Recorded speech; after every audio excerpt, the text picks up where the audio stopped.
జాలం వెను తిరిగి వస్తుంది కాలం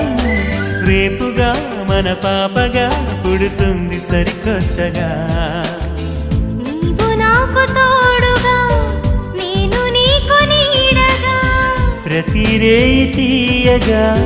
పిలుస్తోంది హాయిగా ఇలా ఉండిపోతే చాలుగా నువ్వంటే నాకిష్టమని అన్నది నా ప్రతి శ్వాస